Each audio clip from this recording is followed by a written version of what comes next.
Hello बच्चों, let's read the question. The question says accumulation of which one of the following acid result into closure of stomata. Question की तरफ से पूछा गया है, हमें कुछ एसिड के एग्जांपल गिवन है और हमें बताना इनमें से किसका एक्यूमुलेशन, दैट मींस कौन से ऐसे एसिड जब कलेक्ट हो जाती है स्टोमेटा के अंदर, स्टोमेटा लीव्स के अंदर कलेक्ट हो जाती है और स्टोमेटा का क्लोजर कर जाते हैं, स्टोमेटा क्या हो जाता है, बंद हो जाता है. क्वेश्चन में हमसे ये पूछा गया है. So now let's start the question. सबसे पहले हम क्वेश्चन को सॉल्व करने का की कॉन्सेप्ट देखेंगे. की कॉन्सेप्ट, तो क्वेश्चन को सॉल्व करने का की कॉन्सेप्ट क्या है हमारा, कि हमें क्लोजर ऑफ स्टोमेटा के बारे में नॉलेज होनी चाहिए. ठीक है, अगर हमें पता है कि क्लोजर ऑफ स्टोमेटा के अंदर कौन सी एसिड का यहाँ पे रोल आता है तो हम क्वेश्चन को इजिली समझ सकते हैं. अगर हम क्लोजर ऑफ स्टोमेटा की बात करें तो क्लोजर ऑफ स्टोमेटा कब होता है, बेसिकली जब स्टोमेटा जो है, या फिर स्टोमेटा ना कहकर अगर हम बोले जब जो लीफ है वो आएगी स्ट्रेस की कंडीशन में. कैसे, मैक्सिमम टाइम्स ऐसा तब होगा जब आती है लीफ स्ट्रेस की कंडीशन में, मतलब जब रेट ऑफ ट्रांसपिरेशन क्या होता है, जब रेट ऑफ ट्रांसपिरेशन काफी ज्यादा बढ़ जाता है उस टाइम पे प्लांट को लगने लगता है कि भाई अब ना मुझे मेरी ना स्टोमेटा को क्लोज कर लेना चाहिए, वरना प्लांट की क्या हो जाएगी, विल्टिंग हो जाएगी. क्या हो जाएगी, प्लांट की विल्टिंग. विल्टिंग से हमारा क्या मतलब है कि मैं सूख जाऊंगा, प्लांट को ऐसे अंदर से पता चल जाता है कि इससे ज्यादा ना मुझे और ट्रांसपिरेशन करने के लिए मेरा स्टोमेटा को क्लोज करना पड़ेगा. बिकॉज स्टोमेटा का पर्पस तो क्या होता है, एक्सचेंज ऑफ गैसेस होता है, मगर ट्रांसपिरेशन भी तो वहां से हो ही रहा है. ये पॉइंट तो हमें पता है. बेसिक पर्पस क्या है स्टोमेटा का, गैसियस एक्सचेंजेस है. मगर बेचारा साथ साथ में वो ट्रांसपिरेशन भी करवा रहा है, वाटर को भी लॉस करवा रहा है. ये स्टोमेटा को नहीं पता, नहीं उसकी गलती है. क्या होता है स्टोमेटा के क्लोजर के अंदर, यहाँ पे रूल होता है मैलिक एसिड का. मैलिक एसिड हो जाती है स्टोमेटा के अंदर एक्यूमुलेट, उस केस के अंदर हो जाता है स्टोमेटा क्लोज.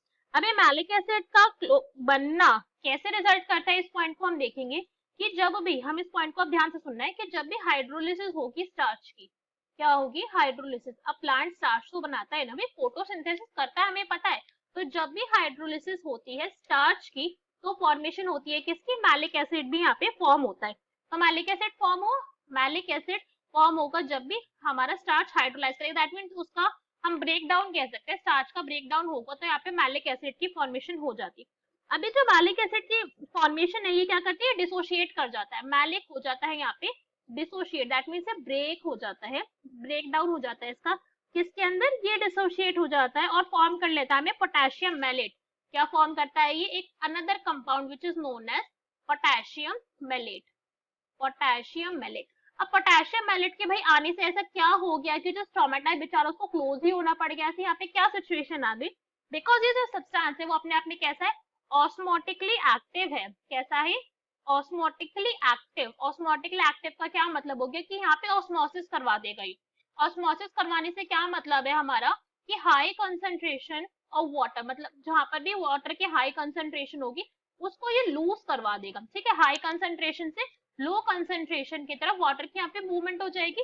तो पोटेशियम मैलेट यही करवाता है, लीव्स के अंदर से वाटर को बाहर सराउंडिंग के अंदर भेजने लगेगा. क्या करेगा ये, जो लीव्स के अंदर वाटर प्रेजेंट है उसको इन्वायरमेंट के अंदर लॉस करवाने लग देगा. कहाँ पे, इन्वायरमेंट के अंदर लॉस करवाएगा. उसी को हम क्या कह रहे हैं, ट्रांसपिरेशन कह रहे हैं. हमें ये पॉइंट तो पता है, इन्वायरमेंट में लॉस होने लग गया. अबे प्लांट कहने लगे, क्या करने लग गया, पोटेशियम मैलेट. अच्छा कहा था हमारे पास स्टार्च था, ये मैलिक एसिड बनी फालतू की यहाँ पे, और मैलिक एसिड ने डिसोशिएट करा और हमारा का सारा काम यहाँ पे गड़बड़ होने लग गया. तो अब यहाँ पे क्या कहते हैं, गार्ड सेल कहती है कि रुको रुको, इतनी टेंशन की बात नहीं, मैं क्या करता हूँ, मैं ना स्टोमेटा को क्लोज करवा देता हूँ. अगर स्टोमेटा क्लोज हो गए तो फिर तो हो नहीं पाएगा ना कुछ. तो गार्ड सेल ने क्या करा, गार्ड सेल ने कहा स्टोमेटा भाई क्लोज हो जाओ, प्लांट का रेट ऑफ ट्रांसपिरेशन जो ना वो काफी ज्यादा बढ़ रहा है, प्रॉब्लम की बात हो जाएगी. तो स्टोमेटा हो गई क्लोज. तो ये सब का सारा झंझट हुई किसकी वजह से, ये हुई मैलिक एसिड की वजह से. ना ये बनता, ना पोटेशियम मैलेट बनता, और ना ही जो है वो लीफ के अंदर से वाटर इन्वायरमेंट के अंदर लॉस होता. सो हमारा करेक्ट ऑप्शन क्या हो जाएगा, that will be A, malic acid.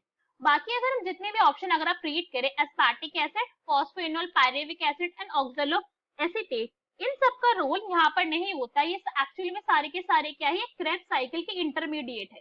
Krebs cycles के बारे में हम जानते हैं, उसमें क्या होता है कि क्रेब्स साइकिल के अंदर ये इंटरमीडिएट होते हैं, वहां पे इनका रोल होता है, या फिर स्टोमेटा के क्लोजर के अंदर नहीं है. So A is our correct answer. Hope you understood it well. Best of luck. Thank you.